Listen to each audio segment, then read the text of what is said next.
Honesty, passion, experience. It's Timberwolves Explosion, hosted on the paladinolive network. And now, your host, Paladino Joey.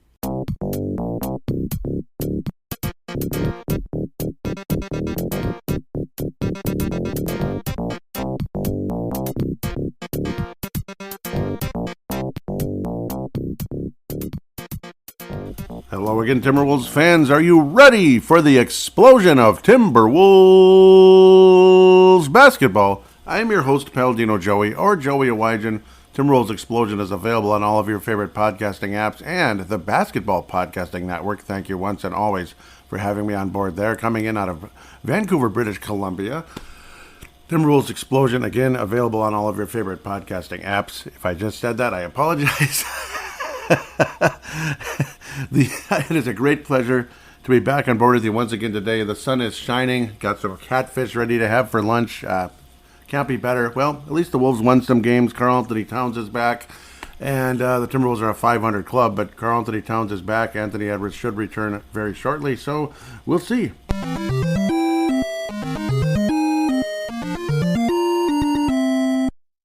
Yes, all is right with the Wolves, I guess, kind of. We'll see, but not necessarily. But at least we're floating around, I guess. It's unfortunate to be floating around 500, but that's what kind of year this has been.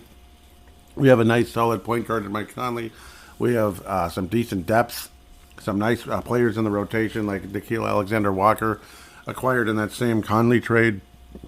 Torian Prince had some up and down games, some great ones. Jaden McDaniels is taking strides forward. Rudy Gobert has been pretty solid the past several weeks now.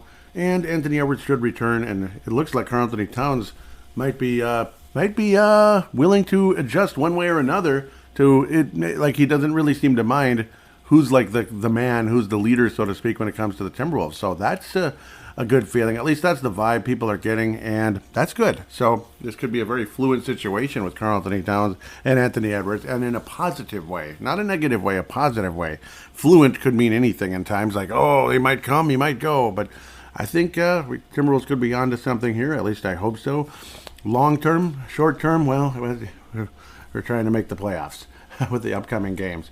4 games to review. I'll try not to babble too much in those. Bulls, Raptors, what the heck. And then Knicks and Hawks. Okay, that's better. 3 games to preview. Golden State Warriors on Sunday evening, who are actually slightly ahead of the Wolves because of the stupid losing streak there, the 3-game losing streak, starting with the Celtics and all them. Heading to Sacramento. That won't be very easy, and Phoenix won't be very easy if Kevin Durant plays. We'll see. We never know with Kevin Durant. He's worse than some people that are hurt all the time. He's kind of like that. But again, let's get started with the Chicago Bulls game. Anthony Edwards in the first quarter goes down in a heap. Played about 8 minutes, if I remember correctly. Only 8 minutes. I remember thinking, oh no, because I had to catch up with the game. He had 8 points.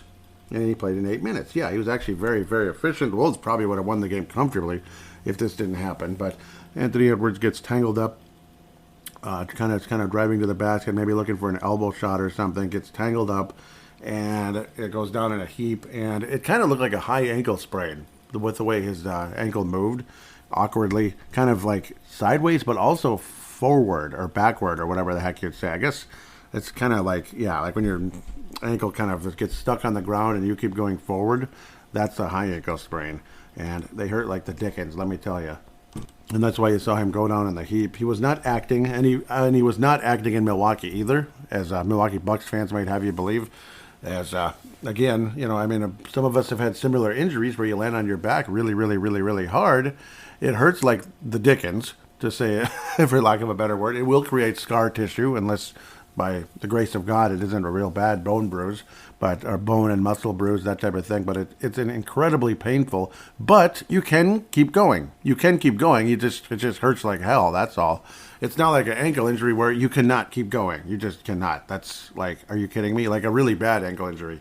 A slight sprain or strain, ST, you should be okay. Garnett obviously came back from a lot of those while, kind of playing through it and such. But depends on the severity. That one looked pretty rough with Anthony Edwards, but luckily he was out of the walking boot just a few days. So we shall see. Anthony Edwards, 8 minutes, 8 points.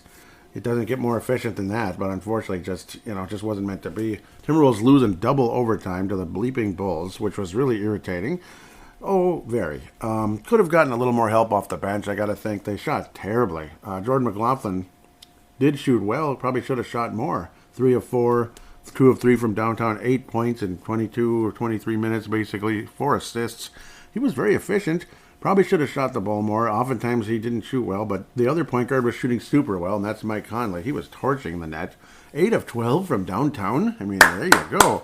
Get your beef and cheddars, folks, because they've become very scarce. The Timberwolves didn't even make 12 threes versus the Atlanta Hawks, which was like, we only made 11?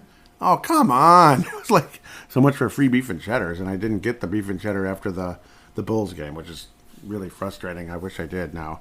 But sorry, I keep saying I. Could have got that Saturday night after work because I had to work late, or I had to work Saturday. Stupid. Why didn't I do that? But that's what I get for not thinking. Stupid. Free sandwich? Come on now. Arby's, we have the threes. Yes, there we go, plugging Arby's. But why not? They're Timberwolves and Arby's are working together. And Scott Doherty likes to remind people as well, like, yep, on the page. But unfortunately, several times this year, the Wolves didn't make 12 threes. Like last year, it felt like almost every game. Like, oh, this is easy. Conley, though, I mean, almost did it by himself. 8 of 12. That's crazy. Jaden McDaniels, 4 of 9 from downtown, 7 of 15 from the floor. What a great week by Jaden McDaniels. And almost like Dominique Wilkins' spin moves against the Hawks. And, of course, the Hawks. That's Dominique Wilkins' club, of course. Even to this day, not as a player anymore, but, executive, higher-up guy with the club, with the personnel and all that. Kyle Anderson had a triple-double. It wasn't a pretty game or anything, but he had another triple-double. 4 of 14 from the floor. He didn't shoot well at all, but tons of assists, 12 assists anyway. 10 rebounds, but Gobert at 19. It was a very fun game, and again, double overtime will help you pad your stats because you're going to be out there more. Kyle Anderson played 51 minutes, so it's possible you're going to get a triple-double, even if you shoot like crap. 19 rebounds by Gobert in only 33 and a half minutes. Crazy, and he fouled out, and that did not help. The Wolves could have used his help down the stretch. 19 rebounds. I mean, when you're rebounding that well, and including the 5 blocks, so it definitely sucked to see Rudy Gobert get fouled out. Vucevic had a pretty nice game for the doubles. And maybe he wouldn't have been able to have the huge Dunkin' Dunk, as they call it. A Dunkin' Dunk, that's in Chicago. Like Dunkin' Donuts, yeah.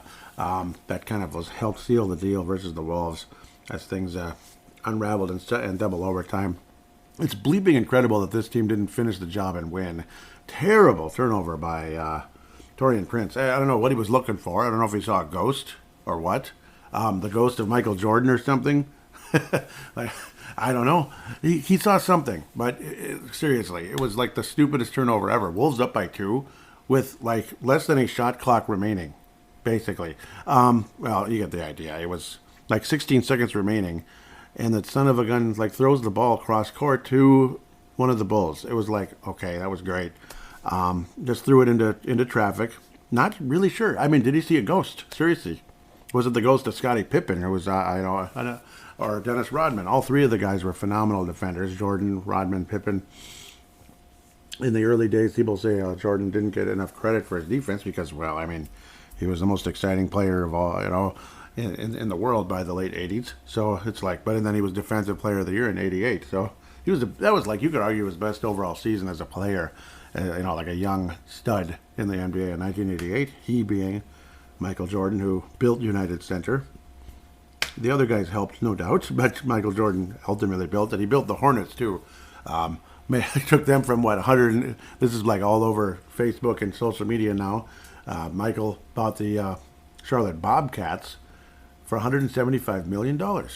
And now is looking to sell for over $1.5 billion. So it's like, yeah, it's over that. It's like almost $2 billion. They say like $1.5 billion profit for Michael Jordan. So they say that's an even bigger win than his basketball career as a player. So, geez, Michael, I think he loves basketball a little bit.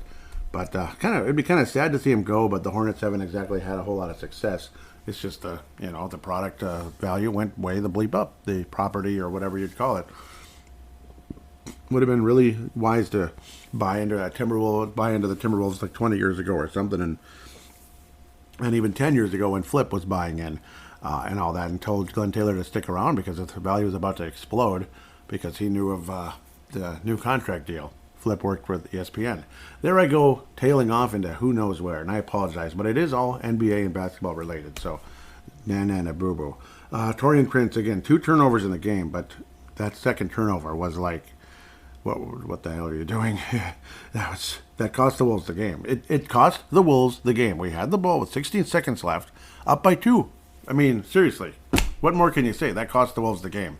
It did. So thank you, Torian Prince. He would make up for it against the New York Knicks, where the rim looked like the ocean, as they say. But it was one of the, can I say it? It was one of the shittiest, stupidest turnovers I've ever seen. I just couldn't understand it. And what really irritated me, though, right after that was single overtime, by the way.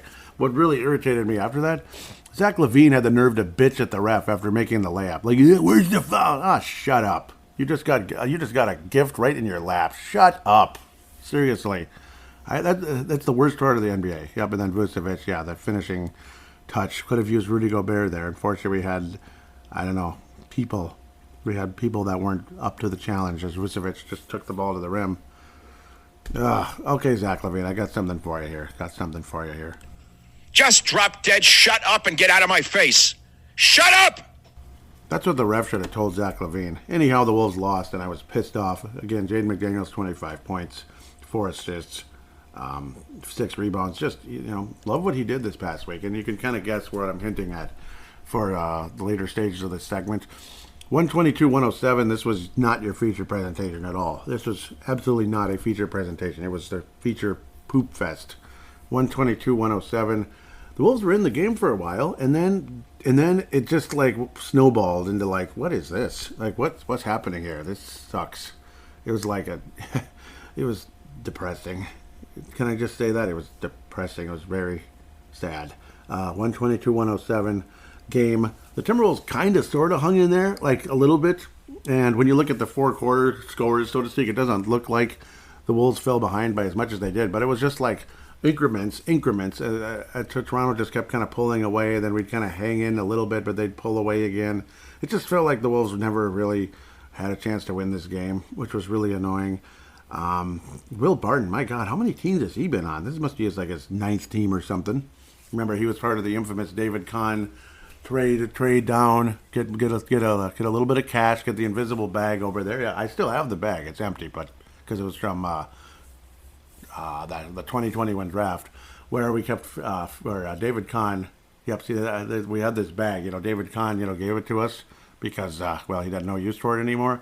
But he filled up the invisible bag, as we call it, until it got to I think, how much was it? $4 million to pay off. To help do the buyout to pay off Kurt Rambis and his firing after 2 miserable seasons by both idiot general manager and idiot coach who had no business setting foot as the head guy for either position. You can maybe be a great assistant coach in terms of Kurt Rambis. Maybe David Kahn can be part of a front office, printing papers and bringing them around and serving people coffee. Maybe. Well, he's a really good writer, too, though. But, yeah, something like that. Maybe serve people coffee and say, maybe you should have thought of taking this guy, that Johnny Flynn. He's got a nice smile. He has a great personality. Okay, I am going way off. I apologize. This game was depressing, though. Gary Trent, again, son of Gary Trent Sr., Gary Trent Jr. there again. Yeah, Gary Trent Sr., a lot of us remember as the big, burly, undersized power forward who had really good post moves, but undersized. That's why he just didn't have the reach to defend anybody, and he didn't have enough reach to really get around people, but he certainly had skills and power and strength and all that. So he definitely made it in the NBA, but damn, he could have been way better if he had a little more reach. Poor guy. Gary Trent Jr. decided, I'm going to go the shooting guard route, and he's doing well for himself. He had 5 steals in a very sloppy, icky game. Naz Reid led the Wolves off the bench in less than 20 minutes with 22 points. Kind of sums up this game. Kind of sums it all. Torian Prince, awful. 4 points. Gobert, double-double, but not the prettiest thing you ever saw. It's crazy to think he played more time in the Bulls, in this game versus the Bulls game in way better numbers and just looked like a better player. I don't know. I mean, Naz Reid looked good in the game. Nobody else that much, except for, again, Jaden McDaniels, another good game. Jaden McDaniels did not have a bad game this week. This is probably his weakest. 4 of 6 from downtown. That's wonderful. 18 points and 6 rebounds, 6 of 14. This is definitely his weakest game. But this is everybody's weakest game. Prince and Conley combined for over 8 from downtown. Over 8 from your 2 starting guards in the game, who both look like backups. They both look like they should be coming off the bench in the Toronto game. Conley looked like an all-star. He looked like the best version of Conley from the Memphis Grizzlies versus the Bulls. In this game, he looked like Mike Conley as this old wily backup like Terry Porter or something. You know, obviously can be a good player, but certainly not a full-time starter necessarily for like a legitimate playoff club. That's what he didn't look like versus Toronto. Still not complaining though. Very happy to have him, and I don't know. I think he fits better than the other guy named D'Angelo Russell. Wolves lose the game. I'll keep moving. 140, 134. Ladies and gentlemen, what do you think this is? And now, our feature presentation. That's right. It's the feature presentation. There's no doubt about it. Torian Prince shot at a ocean. The rim was the size of the ocean. In fact, he put up numbers that nobody's ever seen. Honestly, it's like historic numbers. Historic. 8 of 8 from downtown. 8 of 8 from downtown. It's showtime! The Prince in the Palace. And it's like, there you go. There's your, and you have 12 of 13 from the floor overall.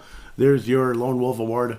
But wait, no, he stunk against Chicago and Toronto, and he had the worst turnover I've ever seen. No, but still a great game. It's still a great game. 12 of 13, it was very enjoyable. It was against a very talented Knicks team that, honestly, in a lot of ways underachieved in the game. A certain guy played really well for the Knicks. We'll get to that in a couple seconds. Just a couple seconds. Jaden McDaniels, 50% from the floor, 2 of 3 from downtown, and another 18 points. He's just been wonderful in relief of Anthony Edwards and such. Obviously, he's a starting small forward. The Scottie Pippen defense and all that, and a lot of people see as like Edwards is the Jordan, McDaniels is like the Pippen, and then Karl and Gobert are gravy to go along with it. Can you imagine? So this potentially could be an awesome team. If A, they all stick together, B, they stay relatively healthy, because we all know that's a tall task in the NBA to stay healthy. Not because it's the most grueling sport in the world, but because of other reasons. Like, just, it's insanely frustrating. Jalen Noel had one of his best games. A Jalen Noel sighting. He does exist. We can finally take him off the milk cartons, at least for a game or two. 7 of 13 from the floor. 14 points. He even had 4 assists in the game and 3 steals. Just provided a little bit of everything. Not great defense necessarily, but some defense, and 3 steals helps. Doesn't mean you're a great defender, but you force some turnovers. So, and yeah, the steals to turnover ratio 3-1, assist to turnover ratio 4-1. All right, Jalen, that was a really good game. Please do it again, please do it again. I'm begging you, because when you play well, you're a good player. McLaughlin kind of, he's out there. He did get his 5 assists again, kind of that, that Derek Fisher behind Nick Van Exel role, not the starting Derek Fisher with the championship teams or anything. But we'll see. He's going to be the starter, right? Well, we'll see. 6 of 11 for Conley, 3 of 5 from downtown.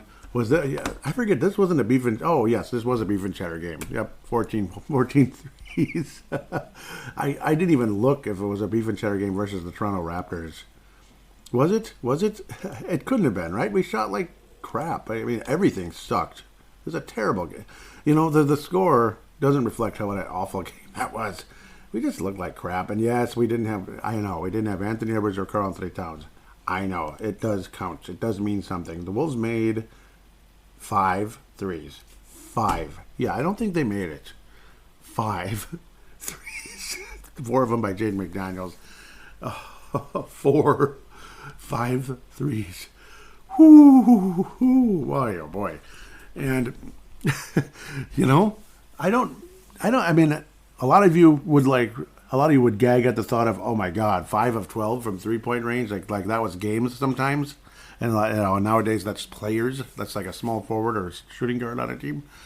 I'm one of the only people that kind of misses that. I kind of do. It's okay if you make only 5 threes, but when it's 5 of 21 or 23 or whatever, like the Wolves versus Toronto, it's a little different story. 5. It's funny. 5 of 12, yeah, okay. And that's, again, back maybe against the Atlanta Hawks in, 1993 or something, the good old days.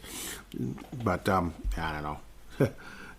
I liked basketball just fine back then. All those nice elbow shots, people were driving to the rim. I mean, is there a problem? Is there really a problem with driving to the rim versus, just launching threes? Is that really boring? If you think that's boring, I don't know. What do you think made the NBA what it is today? It's just shooting threes? Okay.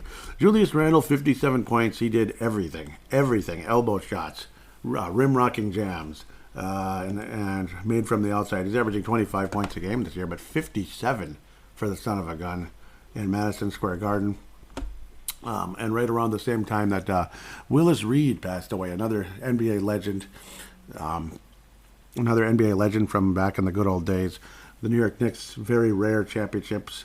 And, of course, very famous for coming back from a torn thigh muscle in Game 7 against the New York Knicks. Returning, apparently Walt Frazier was very frustrated because Willis Reed got most of the credit, even though Walt Frazier had phenomenal numbers in that 7th game. And the Knicks defeated the... why am I blanking on who they beat?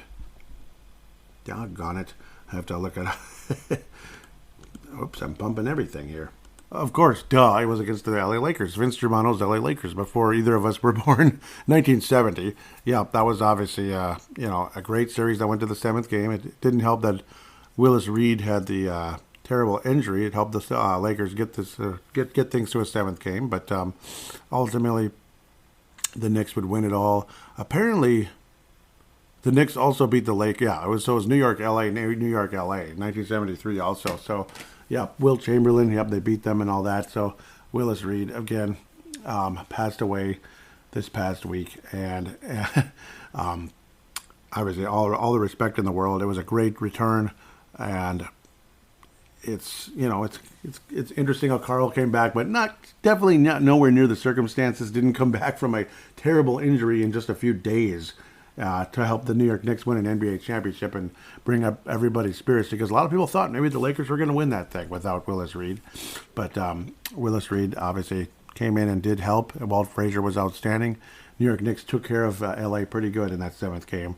But we will now give Willis Reed a moment of silence.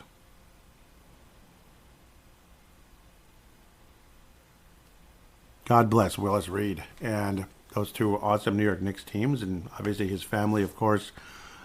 Interesting, fascinating. Apparently he had some kind of, he had 2 painkillers injected into his thigh with a very long needle, and I guess Phil Jackson, it's an urban legend, but it's actually a real one, though. It's a real urban legend. It's true because Willis Reed saw it and all that, and other people have as well. Spike Lee, I guess, offered Phil Jackson a decent amount of money for the image, where it was an image of the needle being injected into Willis Reed, and that it was an incredibly long needle, like really long, and the pain was insane that went into Willis Reed's thigh. Phil Jackson, who was a member of that New York Knicks club, of course a role player and all that, I think he was out for that game for some reason. But yes, Phil Jackson, the same guy, yes, he did play in the NBA, and of course to the Knicks. A lot of you know that. He played with the Knicks. And yeah, he was a member of that team and took a very, very famous / infamous picture. Willis Reed said he never wants to look at it. Like, no way, man. So interesting stuff. We'll continue now. A very, very fun game, a feature presentation type of day. And Julius Randle, again, my goodness, 19 of 29 from the floor, 8 of 14 from downtown, 11 of 13 from the line. Again, rim-rocking jams, a little bit of everything. If you just like watching good basketball, this was it. Very high scoring. Maybe not the best defense, obviously. Taurean Prince with 35, like I said. Conley with 24. A fun game of basketball. 140 to 134 in regulation. Really, really, really high scoring. And let's not forget the 1980s games were high scoring. Lakers and Celtics were higher scoring than people want to give credit. Now, the game kind of slowed down in the mid-90s, mid to late 90s, and even the early 2000s. You saw like some of those 94 to 89 type of games. it was, it was in the 90s a lot. I mean, Knicks and Rockets were very defensive-minded teams, but they could also shoot threes a little bit. I think the Rockets were setting records for three-point shots made in their series where they won the two championships because of guys like Sam Cassell and, Vernon Maxwell and Kenny the Jet Smith and all them hitting threes. But, of course, Derek Harper hit a lot of big, important threes as well for the New York Knicks. So, and John Starks, of course, in a great series where the Knicks lost in 7. And, unfortunately, the next time they went to the finals, no Patrick Ewing with an Achilles injury. And the Spurs dispatched the Knicks pretty quickly. They were just an 8th seed anyway, but it was cool to see the Knicks in the finals. Just unfortunate how they were basically sacrificial lambs for a great Spurs team. But what a fun game. I mean, I really appreciated every moment of that one. Atlanta, again, a lot of people appreciated this as well in Target Center, but it was annoyingly close. Like 40 points in the first quarter. What are you doing? And in fact, the Wolves just about lost this thing. Karl Anthony Tows returns, and it was cool. He's at the power forward position. He only got 4 rebounds in the game, which is funny. But I guess it's because his calf was not ready for all those rebounds. It's just like, no, I'm not going to be positioning enough. And Gobert, he can take care of that. And Naz Reid, an incredible game off the bench in just 25 and a half minutes. 26 points, 8 rebounds for him. Incredible game. Naz Reid getting physical and attacking the rim and hitting some shots and all that. He does a little bit of everything. He's not a great defender, but neither is Karl Anthony Tows, by the way. Not as good as we originally thought coming into that draft. But still, Naz Reid, awesome. 11 of 15 from the floor. Taurean Prince, 15 points. He played well. And he did play for the Hawks in the past, if I remember correctly. He did. Years ago. Gobert, a 12 and 12 game. Nothing special. But a few close range, like dunks and all that. And got the job done when we needed to. Jaden McDaniels, some incredible spin moves and shots. He narrowly missed a beautiful, unbelievable play that would have probably been all over ESPN and NBA TV as one of the plays of the week. It had to have been. It was a beautiful spin move. It went off the backboard, obviously, like he was trying to go backboard with it, but a little too strong. Gobert was able to clean it up in one of his 5 offensive rebounds and put it in. And some nice passing as well by Jaden McDaniels, leading to a dunk by Rudy Gobert. Karl Anthony Tows, some clutch free throws down the stretch, which ended up getting the Wolves a win. Kind of a scary play as Karl was driving to the basket. And a lot of people say that is his best game, is driving to the basket, Karl Anthony Tows, versus just hanging out at the three-point line. That drove me nuts. That was weird seeing a 7-foot guy just hanging out. Your franchise center hanging out at the three-point line, now franchise power forward, hanging out at the three-point line. Just, in a Bulls game years ago, and I was just like, what is going on? Get close to the basket. What is happening? It's okay to shoot some threes, but not, make it your whole game. That was weird. But no, McDaniel's awesome. And Towns, again, driving to the basket. Looked like he could have, something catastrophic could have happened as he was going to that rim. But I guess we're all just paranoid now about every player. Even Anthony Edwards, believe it or not, getting tangled up and such. But Karl Anthony Towns was fouled, obviously. There was more body contact than anything else. Karl would barely get the shot off at all. And made his free throws. Wolves were down by 1 point at the time, by the way. And he made them both. And the Wolves end up stymieing the Hawks with Karl Anthony Towns off the floor for defensive purposes. Hint, hint. And that's how it is. That's how it goes. Doesn't mean you're a bad player. Alex Ovechkin was not on the ice in the final minutes when the Washington Capitals won the Stanley Cup, when they were only up by a goal versus the Vegas Golden Knights. He was on the bench covering his eyes like, please, please, please, because it's scary, and he'd waited for years and years to get the cup, and he eventually did. That's how it is, though. Sometimes your star player isn't necessarily your best defender, this and that, but Jaden McDaniels definitely is your best defender, but he's become a heck of an offensive player as well. Jaden McDaniels, you are the lone Wolf Award winner for this week with a bullet. An awesome, awesome week by Jaden McDaniels. Awesome. Taurean Prince, I can't do it.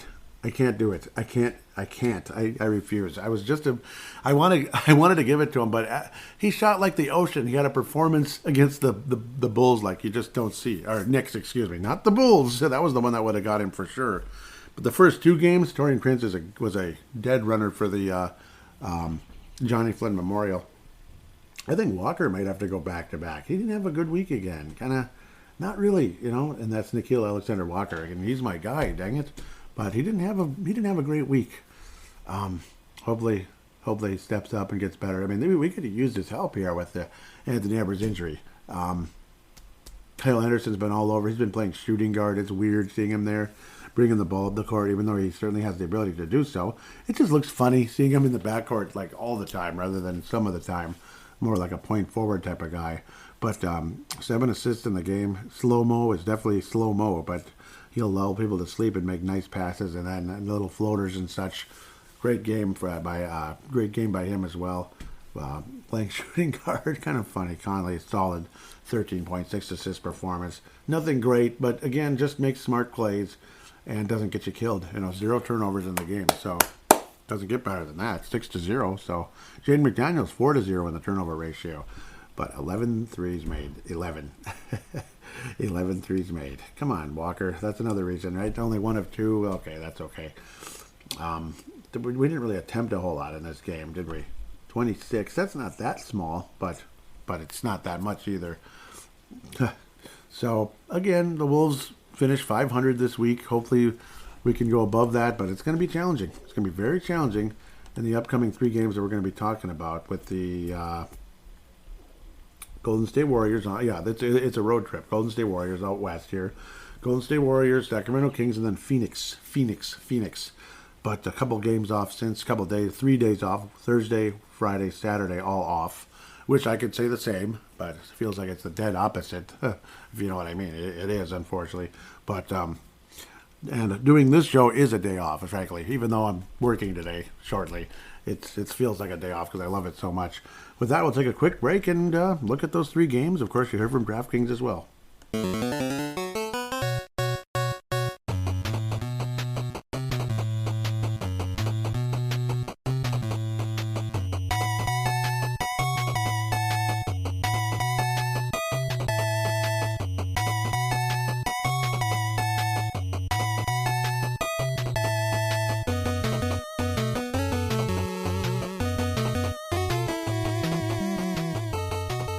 And we are back here on Timberwolves Explosion. Again, you got the 3 games to preview. But first, we're going to hear from DraftKings and talk a little bit about the NCAA tournament. The biggest tournament in college basketball is underway, and the action is just getting started on DraftKings Sportsbook, one of America's top-rated sportsbook apps. Right now, new customers can bet just $5 on any pregame moneyline bet and score $150 in bonus bets if your team wins. Hopefully it's the Princeton Tigers or something. But, yeah, we'll see. Houston Cougars is who I have going all the way. Sorry, I'm getting ahead of myself. Plus, combine multiple bets for a shot and an even bigger payout. DraftKings will be featuring parlays and odds boosts all tournament long. So be sure to check the DraftKings Sportsbook app every day to see what they have in store. So all the tournament matchups and such, you got Creighton versus Princeton. Unfortunately, UConn knocked out my Razorbacks, which are not necessarily my Razorbacks, but they were my Razorbacks for the tournament. As in terms of, I'm a fan. I like Eric Musselman, of course, ties to Bill Musselman. That's his son. Bill Musselman was the first Timberwolves coach and was a great Gophers coach as well. But I like Eric Musselman in general. Hated the way the Sacramento Kings mutinied on him years ago. That was the stupidest thing ever. I think he coached Golden State before that. Back when I didn't mind the Warriors too much. I really didn't. Eric Musselman is an underrated coach. Love what he did. He was able to knock out Kansas, but unfortunately couldn't get past stinking frickin' UConn. So frickin' stinking UConn is in the Elite Eight, unfortunately. Not happy about that. Obviously Duke is out. My friend Donna, disappointed about that. Biggest Duke fan in the world. First year without Coach K since 1979. So it's really, that's just kind of how that goes, unfortunately. Princeton's still alive, though, in the Sweet 16. They're going against Creighton. I talked about that just now. Gonna kind of dig around some more. Apologize here. Alabama versus San Diego State. That's coming up today. Creighton and Princeton. Really would love to see Princeton continue. FAU knocked out Tennessee. They're now in the Elite Eight versus Kansas State. So one of those 2 teams will be in the Final Four. FAU or Kansas State. Interesting. UConn versus Gonzaga. Ugh. Who isn't sick of hearing about those 2 teams? Gonzaga again? Go away. I can't stand it. Can't stand it. Xavier versus Tejas. That is, again, UConn and Gonzaga is the Elite Eight, by the way. So 2 Elite Eight matchups are set. FAU and Kansas State, UConn and Gonzaga. That's obviously 4 out of 8. You have Xavier versus Texas. Winner of that goes to the Elite Eight, of course. And Houston Cougars versus Miami, Florida, versus the Miami Hurricanes, of course. So the winners of those games will be tipping off in the Elite Eight. Bama versus San Diego State, and Creighton versus Princeton. That's the Elite Eight. So interesting. So looking forward to what's coming up. Hopefully, I like Houston. Would love to see Princeton go on a huge run. So we'll see. I've gone on quite a while, but what do you expect? Download the DraftKings Sportsbook app now.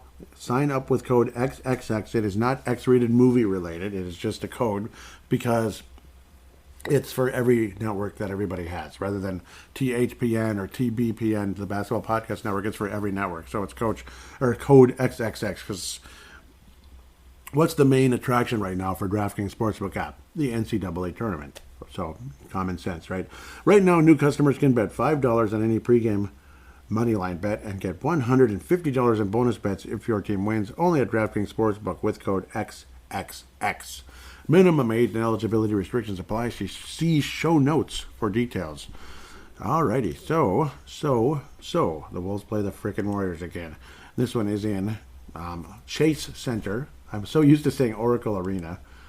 I hope they've already got a championship in the Chase Center here, don't they? It's just the most wonderful thing ever, isn't it? Isn't it just wonderful? I'm so happy. Or was last year the last? I can't remember now. I'm losing my mind, but I don't know. Can't stand them one way or another. And yes, last year was Chase Arena, so they started playing in 19. I get it mixed up sometimes. It's like, good, the championships are gone with Oracle Arena. No, they've already got one with Chase now. But hopefully that really was it. Personal issues with Andrew Wiggins, not sure what's going on, so that's unfortunate. Andre Iguodala is as old as I am, just about, and I'm not kidding. Wrist injury in the middle of March, and he really didn't play much. Edwards with an ankle. Apparently they're saying Jordan McLaughlin with illness just a couple of days ago. So, and yeah, some stuff has been going around. You notice I was coughing like crazy last week. So, Gary Payton II, adductor. Apparently that's somewhere in the chest. So it's kind of a weird one. Adductor, gosh. Timberwolves are 8th in points. Warriors are 2nd. Wolves 23rd in rebounding. Thanks for Rudy. But hopefully Karl will help a little bit. 9th for the Warriors. Field goal percentage, Wolves are 3rd. The Warriors are 13th. Three-point percentage, Warriors are 3rd. Wolves are 15th. Assists, Wolves are 8th. Warriors are 1st. Turnovers, Wolves are 26th. Warriors are 29th. They're even worse. Yet, let's look at the assist-to-turnover ratio. Wolves 25th. Warriors 10th. 10th because they're number 1 in assists. Blocks, Wolves are 4th. The Warriors are 26th. The Wolves are 5th in steals, and the Warriors are 17th. This is the rubber match. The Warriors do lead the season series, and chances are they will win the season series 3-1. But I want to step out in faith and believe the Wolves can beat this club. The Wolves lost badly in Target Center on November 21st. Awful night. Right before the Karl Anthony Tows injury the next game. Won 37-114. Things were really looking down after that. My gosh, the Wolves... So the loser in the first 2 games had 114 points. Wolves won 119-114 on Feb the 1st, and then got beat by a very frustrating loss on Feb 26th, 109-104. Had a lot of us pissed off. I think the Wolves win. Yep, and I think Anthony Edwards will be back. That's the good part about all this time off. There's a possibility there, and could certainly use the guy's help, Anthony Edwards, because all the injuries killed my fantasy team, unfortunately, for basketball. I've been the semifinal, and Sunday's the end of the semifinal, so come back, Anthony Edwards, and get 35 for me. That would really help. Doesn't guarantee anything, but a third-place team playing against a second-place team. I'm the third-place team, unfortunately, but still, looked like my team was very promising. We probably would have been beyond third place if not for the injuries, but that's everybody. The whole league is guys out for whatever. But LeBron James and Anthony Edwards out, that's not going to help anybody. The Warriors had lost 3 in a row before winning 2 in a row. Lost to the Clippers at the Clippers, 134-126. At Atlanta, 127-119 loss. These are losses. At Memphis, 133-119 loss. At Houston, 121-108 win. At Dallas, 127, 125 win, and then they will host the Timber Puppies coming up soon. Not sure if it's their next game, but whatever. Their next game is against the Philadelphia 76ers. Interesting. It's kind of like classic. That looks like 70s basketball. The 70s. The Sixers and the Golden State Warriors. That sounds like the good old days. Rick Barry versus Chocolate Thunder. You know, guys like that, and Moses Malone. Sounds a lot better than Curry and Embiid, doesn't it? I don't know. That's just how I see the world. I like the older guys, man. Dang it. I like the older guys, and I don't go back to seeing 70s basketball. I'm not old enough, unfortunately. Andrew Wiggins has missed a ton of games this year, and of course, personal reasons now that I have no idea. Apparently, it's family related, so somebody important to him is probably very sick. That's my guesstimation. Not that it's my business. Klay Thompson, 40% from downtown. Steph Curry, 43%. Almost 5 made a game. Klay Thompson, over 4 made a game. Jordan Poole can be dangerous, but he can suck too. He's kind of up and down. DiVincenzo, who won the national title with one of my favorite basketball teams, the Villanova Wildcats. Love him to death. DiVincenzo did wonderful for them, and he's a nice player. Wish he was on the Bucks or something, and not the nasty Warriors. Ugh. But he definitely helped when Steph Curry missed several games a while back. James Wiseman was already traded away, I think, where'd he go, to Detroit or something? It's hard to believe James Wiseman already gone. It's kind of dumb. Dumb how quick that turned out. Tells you that they just gave up like hell with him. J. Michael Green, who I never thought he reached his potential. God, I loved him to death with Memphis. 8 games for Andre Iguodala, playing that, what's that guy's name on the Miami Heat, who's still, just like Juwan Howard, who stayed in the NBA about 5 years after he really could be a factor. Juwan Howard, then is the other guy now, Haslam, Udonis Haslam. That's literally the role that Andre Iguodala has. Kind of he's on the team, but he's not really, but he is, but he isn't. Anyhow, I'm going to pick the Wolves to win the game now that I've babbled my head off. Kuminga is the part of that infamous Wolves trade with D'Angelo Russell and Steph Curry. Then we get to find out how many good players the freaking Jazz are going to get the next couple years. But at least we got 2 second-round picks, though, in return in the Conley trade. So we got 2 second-round picks, at least. Fill in your response to that one. It is what it is. Kuminga, he's okay. I mean, I don't feel like the Wolves missed out on, I don't feel like the Wolves missed out on the next Anthony Edwards or anything, thankfully. Because there is no Michael Jordan, damn it. There was only one. The Wolves will win the game, now that I've babbled my head off and driven you nuts. I'm going to say a final score along the likes of 128 to 125. 128, 125, a nice back-and-forth battle. Anthony Edwards, if he does return, otherwise Karl Anthony Tows is going to get 35. I think he's going to have a huge night, and the Wolves end up winning the game. He's had some great games against the Warriors historically. Anthony Edwards has 2, but I'm hoping and believing that Karl and Anthony will return, that Anthony will be back. I think he will, but even if he doesn't, but if he does, they combine for 70. They combine for 70 points. I was going to say 60, but I'm going to make a little more interesting parlay here. 70. The Wolves win, and the 2 guys, Carl and Ant, or Carl and Ant, or whatever you want to call them, combined for 70 points. Sacramento Kings. The kinks in the arm. I don't know what I'm talking about. There was a kink. It's damaged, Now it's not working. Damn. Don't you love how this works? I do not understand what's been going on with Yahoo for quite a while. It's like hiccup after hiccup after hiccup. It never acted like this until this year. I mean, there's always going to be down things, but Kevin Herter apparently has popliteus. What the heck is popliteus? Oh boy, should we look that one up? Popliteus. Okay.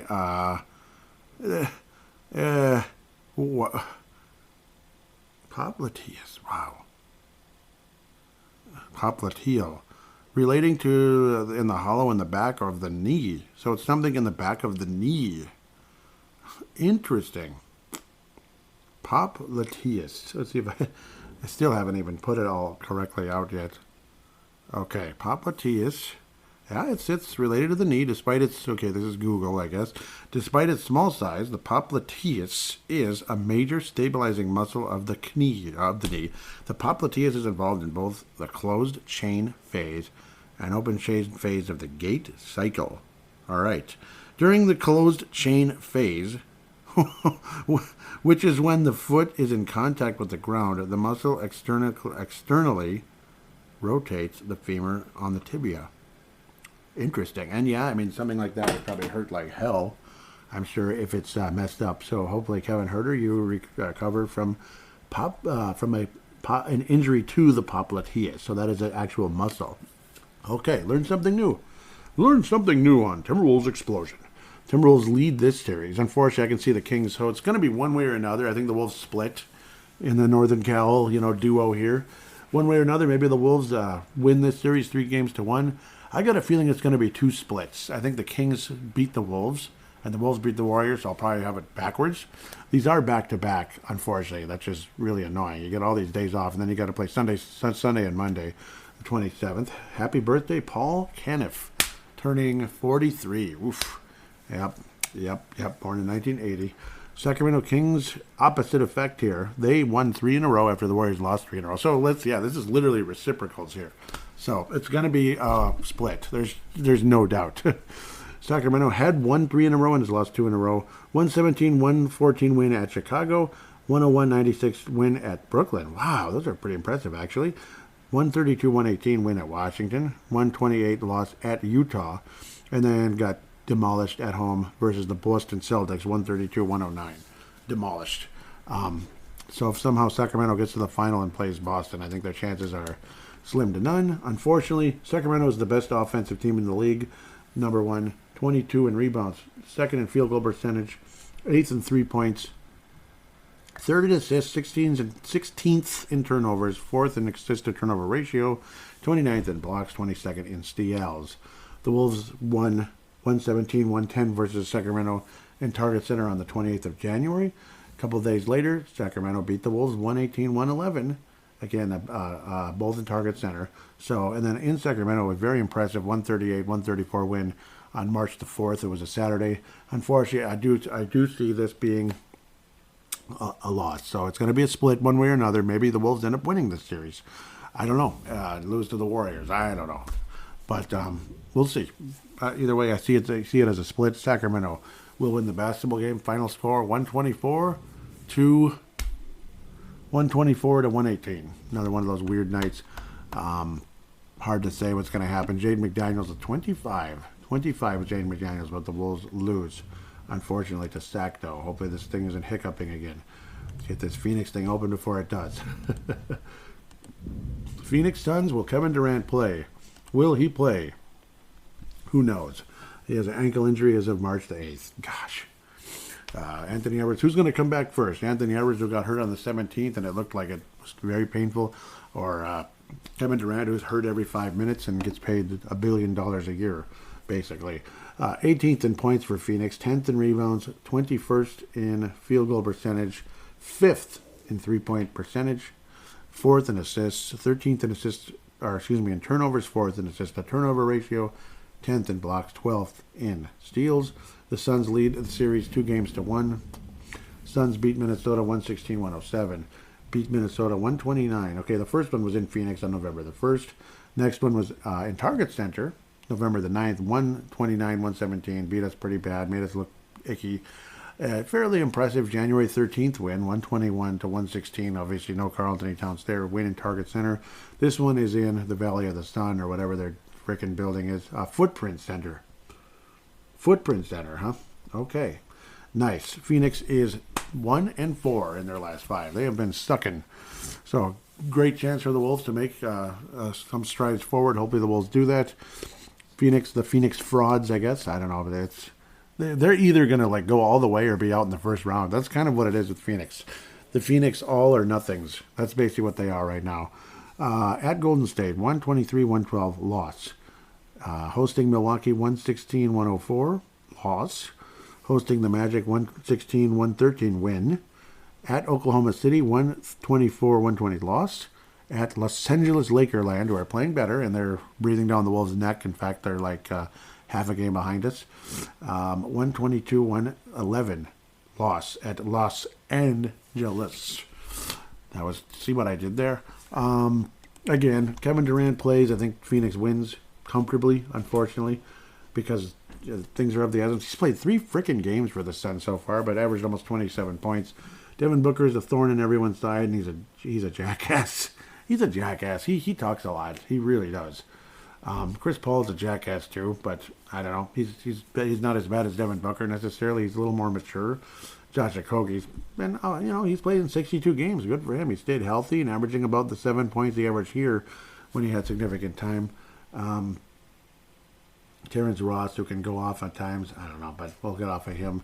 Michael Bridges is no longer there. I barely know who's on the Suns right now because of all the trade, huge trade with the Brooklyn Nets, of course. Michael Bridges, and Cam Johnson, I know for sure, are on the Brooklyn Nets. DeAndre Ayton, I keep thinking he's gone, but he isn't, is he? I think he signed an offer sheet but wound up staying with the Suns, right? Yeah. Injured with a hip, though, so that doesn't help their cause. There's a reason why they're losing. The Timberwolves will beat the Suns. The Timberwolves will beat the Suns. Anthony Edwards with 40. And I remember these two guys had like 40-point games against the Suns last year, if I remember correctly. Anthony Edwards with 40 points versus the Phoenix Suns. The Wolves win in the Valley of the Sun. Final score along the likes of one. Yeah, I like these high score. I don't know. I'm picking high-scoring games all the time. It's going to be an interesting one, but I think the Wolves tie up the season series. 128-119. Wolves win by 9. Anthony Edwards with 40. And the Wolves beat the Suns, a team that's kind of up and down and injured and this and that. I could be dead wrong, but let's have some fun. That's what we're all about here. Wolves win. The Wolves meatloaf this week. Let's take a quick break and get to fan interaction now.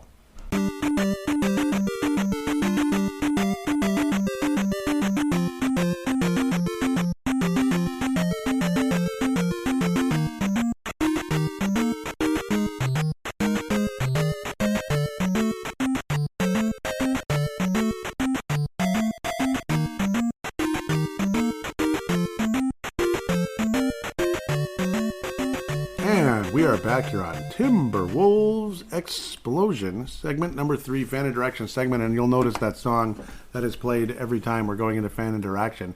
It's from Zelda 2 of the NES, and I'm actually reviewing that right now on Video Game Flashback, so I've been doing an episode for that. Episode 13 of Video Game Flashback will be Zelda 2. Fun, and you'll hear that song during that during that show. So shameless plug there. Video Game Flashback. I've said enough. Here's something that's not shameless. This is a very deserved plug. Random Hoops at Random Hoops. I'm saying so many great highlights in this one. Yeah, but these it's a classic video here. Courtside countdown. Whoop, there goes the sound. Whoops. Yep, top 10. Dominique Wilkins. Yep. This is like early 90s. Yep. Greatest uniforms ever. Number 9. The Bucks. I liked the Bucks back then, man. They were cool. Yep. Looks like the Charlotte Hornets. Great play there. Of course, yeah. You're right. I'm gonna retweet it. Yeah, rather than me describing it, you'll be like, okay, yeah, that's I believe Blue Edwards. Yep, dunking on Isaiah Ryder. That's nice. Screw you, man. No. Who's that? Nope, that's the Orlando Magic. Yep. That was Scott Skiles. Nice pass. Okay. I hate the noise upstairs sometimes. Beers and Buckets podcast followed. Thank you very much. I will follow back immediately. And they're a part of the Basketball Podcast Network. Who do they, I wonder who they follow, or is it just general basketball? Talk beer in college, sometimes NBA. Okay, so it's college basketball. Beer and Buckets, thanks for the follow. Followed back immediately. Oh, yes. And, yep, Random Hoops shared a Sam Cassell video. Oh, man. Yeah, let's see that again. Yep. Oh, my. What a nice fake. Oh, who was that on? That was against the Mavericks, right? No, that's Utah. Yeah, they wore those weird uniforms. Oh, that's against Andrei Kirilenko, one of the best defenders in the NBA at the time. My God, he was awesome. And, of course, future Timberwolf at the time. What a nice fake. Kind of going up to the basket. Put the kind of sort of like had the ball up like a scoop. And I love that. I llove that type of thing where you get a guy off the ground, and then you're able to make a move, either a nice pass or kind of wraparound layup. I love that stuff. Yep, that is my favorite kind of basketball. It's not further proof. It's not just about frickin' threes. Awesome. Thank you, Random Hoops. That is Reese Pedretti coming in. Pardon me, out of Brisbane, Australia.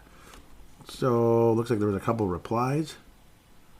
He added, yep, when I was oh wow, yep, that trade, that crazy Charles Barkley trade to the Houston Rockets. Yep, that destroyed the Rockets. Unfortunately, it did, because it took away all those valuable guys off the Rockets, like Castell and Ori and all them. I think Ori played for the Suns for like 5 minutes. Hit Danny Ainge, who was the coach at the time, with a towel, and next thing you know, he was off to the Los Angeles Lakers. Anyhow, Random Hoops. When I was 16, we had no internet at my house in Australia, and very, very limited access to NBA news. I don't remember Sam being involved in the Charles Barkley trade. Yep, I remember, but of course, again, we had more access. Yep, sorry. And playing 22 games with the Suns to start the 96-97 season. Yep, I do remember. I don't remember him very well as a Sun. Yeah, it seems like, a lot of those guys didn't stick around very long. Chucky Brown, yep. Chucky Brown and that Mark Bryant. I don't remember Mark Bryant on the Rockets, unless he was part of a different trade, but I'll definitely remember Chucky Brown in those championship teams. Ori and Sam Cassell, of course, like absolute integral members of that club. Ori, he basically hit Danny Ainge in the face with a towel, because they weren't on the same page at all for whatever reason. And Sam Cassell, he was with the Suns for a couple minutes. I think, he got traded like a couple times that year. I think he was on Dallas for a minute, and then eventually wound up with the New Jersey Nets, and went from a guy who was a spark plug to a 20 points a game type of guy, and became an all-star type of point guard rather than a wonderful spark plug. Yep, there he is with the Mavericks. See, so my memory's serving me correctly, and of course the Nets. Who could forget? He was definitely with the Nets. People were hoping that we would get Sam Cassell back instead of Terrell Brandon when Marbury was traded to the New Jersey Nets during that time. Great memories. Random Hoops, you are, yeah. Reese Pedretti, yeah, you are a conduit of beautiful memories, and this is awesome. Never stop. Like the memories, the images, and the thoughts is awesome. Random Hoops says, I do remember him being Sam Cassell, baking home a game winner against the Rockets after getting traded to the Mavericks, but shocked to know he only played 16 games before being traded again, this time to the Nets. Yeah, it was a very crazy active trade season. I remember that year was really something else, 96, 97. There was a lot of trades that year. I think that when Tim Hardaway was traded to the Miami Heat, or is it much later now? I'm pretty sure. Yeah, he was traded to the Miami Heat around that time. Because I know Alonzo Mourning, it was like that was a very active time, the mid to late 90s with the trades. Tim Hardaway was traded to the Miami Heat, and it's like, ooh, that's going to be fun with Alonzo Mourning. And they had some runs. That's when Pat Riley, Pat Riley left the Knicks after 95 and has been with the Heat ever since as a coach and executive and all that. Incredible, really, Thank you. That is, I just love that kind of stuff. This is so cool. J-Man was saying, dude, I'm from Yeppen and QLD. I had to watch NBA highlights at 6 o'clock in the morning on bloody fuzzy reception trying to even see the ball. Such pure innocent excellence. I agree. I am now 51 years old. Best time of the NBA ever. It was J-Man. I'm going to give you a follow. J-Man Oz. He's the Wizard of Oz. I will give you a follow. Hope you follow back. That'd be great. Random Hoops says, imagine we had then what we have now. Yeah, I mean, see, it's like, yes, the coverage would have been tough and all that. I could totally imagine. I wish you guys had more access. I really do. It's a bummer because by the 90s you'd think, but I don't know. Who am I to say? But it was a wonderful time. And honest to God, that's what brought you to the NBA, right? That awesome era of the NBA, like the 90s and even into the 80s, depending on how far back you might go. All the way back to Bird, McHale, Parrish, Magic, Kareem, James Worthy, Michael Cooper, Byron Scott. You could go on all day. AC Green. I'm babbling now. But, that was so cool. Thank you so much. Retweeted, most recent episode, 159, was retweeted by quite a few people. I really appreciate that. The Basketball Podcast Network, Levi Brown, Derek Felska, at Grease and Assist, who was on Brave the Wild yesterday, and we did a great one. That was so much fun. About 100-minute podcast, Brave the Wild, of course, Minnesota Wild hockey, back and forth, awesome show. Derek Felska is an absolute hockey maven. He truly is. Vince Germano and Tanae Brown also retweeting the show. Tanae Brown out of New Zealand, the Basketball Podcast out of Vancouver, British Columbia. Derek Felska is out of Western Wisconsin, but of course from Minnesota. He's a teacher and a defensive line coach there. Tanae Brown out of New Zealand. Vince Germano out of Victoria, Australia. Oh, that was episode 159. But still, thank you guys for those retweets. 160, Tempers Flare. Yep, the Basketball Podcast Network. Vince Germano, Tanae Brown, and Benzo out of the Bronx retweeted last week's show. And yeah, this is really appreciated, that back and forth. Tanae Brown. Tanae Brown. Yep, this was about that article I posted, and it's also on the Facebook page about the missing. It's 9 players the Wolves got rid of too soon. Tanae Brown says, no Derek Williams on the list. Beasley will forever be one of the great what-ifs, I think. Yeah, he was super talented. He was such a gifted scorer. Just had a poor ethic and focus. Yeah, he's just a dummy, wasn't he? Yep, and that was awesome. Thank you, Tanae. Retweeted my tweet. Dunking with Wolves, yep. Now I'm going to look at some of the players really quick. Number 9, Walker Kessler. So I'm going to try to go through this real fast. Number 8, Andrew Wiggins.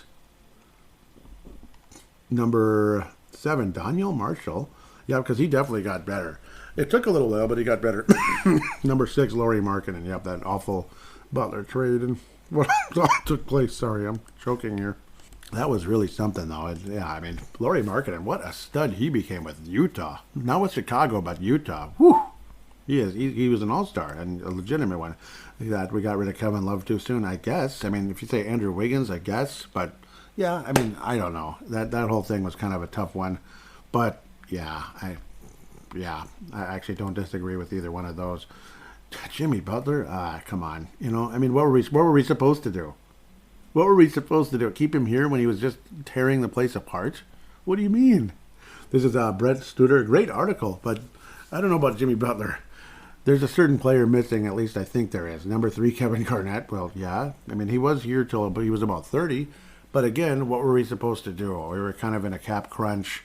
Or are they talking about the later one? He was 40.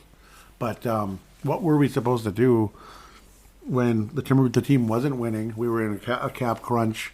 I don't know. I mean, in a lot of ways, yes, I understand. Maybe he would have never won a championship. Brandon Roy, that was dumb. But, of course, the first version of passing up on him, versus Randy Foye, yes. Yeah, that's what that was all about. And Zach LaVine, they have him as number 1. There's one person that is absolutely missing, and I would take Butler out because of the way things ended. But there's no way Butler could stay here. There is no way. To me, that's unacceptable. And obviously, Marbury, again, that's another one. We couldn't keep him. He didn't want to be here. Didn't want to be here. You know, once the player's here and they don't want to be here, there's nothing you can do. Chauncey Billups, I think, is the one that we should definitely be on this list instead of, say, Jimmy Butler. Probably in the same spot, about 3 or 4. Chauncey Billups, he was just coming into his own, finally playing point guard instead of guys playing him at freaking shooting guard, which wasn't doing anybody any good. So that's my thought on that. Should have been Chauncey Billups. Chauncey Billups should have been right where Butler is. Take Butler out. The guy did not want to be here. It's that simple. Tanae Brown has a nice good one here. He says, I don't think you can say we gave up on Love. Yeah, because what were we supposed to do? He didn't want to be here. He didn't want to be here. Garnett, we didn't give up on him either. It's not like he didn't want to be here, but like I babbled enough about the cap crunch situation. Butler, come on, that was, yeah. So some of them I don't disagree. They all wanted out. And Garnett actually kind of did too, yeah. He was a little ticked off at the time of getting traded. Garnett, sometimes we don't know what he wanted. It's a strange dude. Wiggins was never going to be what we needed him to be. Between him and Karl, neither had that killer instinct. Wiggins landed perfectly on a team where he could play his true game and not force the issue like he did with the Wolves. That is it doesn't. You couldn't have summed it up better. You couldn't have summed it up better. Today, that is perfect. That is a platinum star. Platinum. Like I give out gold stars on Purple Mafia, platinum star for that. It's that good. So, yep, gold star for Reese Pedretti with awesome videos and memories. Platinum star with that comment there. Because, yeah, I mean, kind of coming back at some of those choices.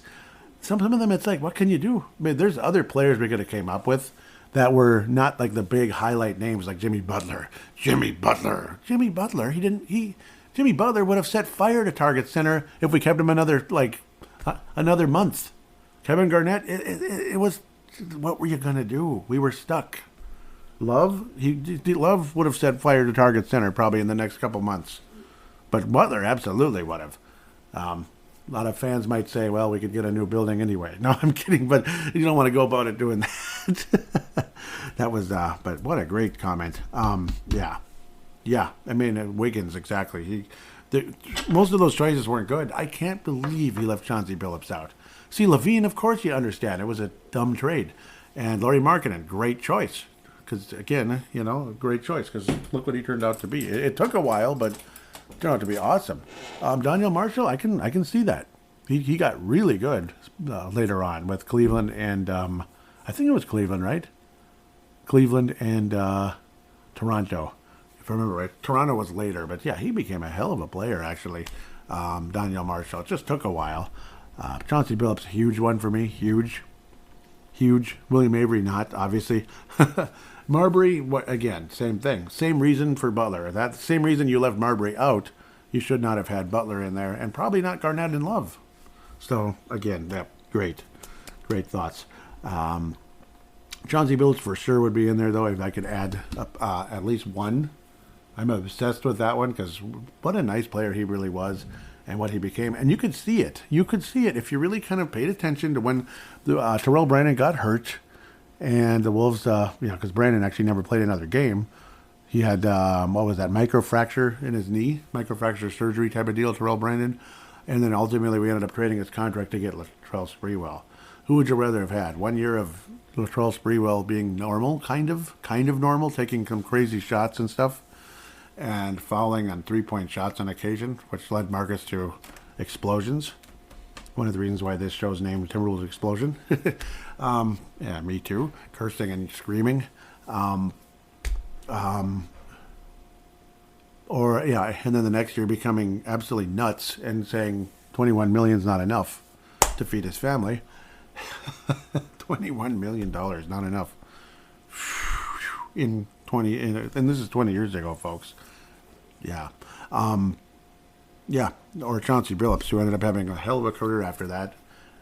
Many, many years of incredibly good basketball. Borderline Hall of Famer, in my opinion. Sprewell shouldn't set foot in the Hall of Fame.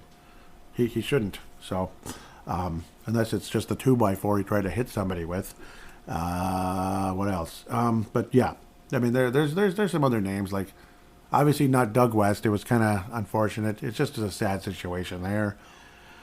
I could go on forever. Maybe I'll think of some names and put them in the show. But Billups is at the top of the list. Obviously not Joe Smith. Why would I even mention that name? Thurl Bailey, damn it. But that's probably, way back, and he wasn't that great. He was just good. Pooh Richardson couldn't make a free throw, which is unacceptable for a point guard in the NBA.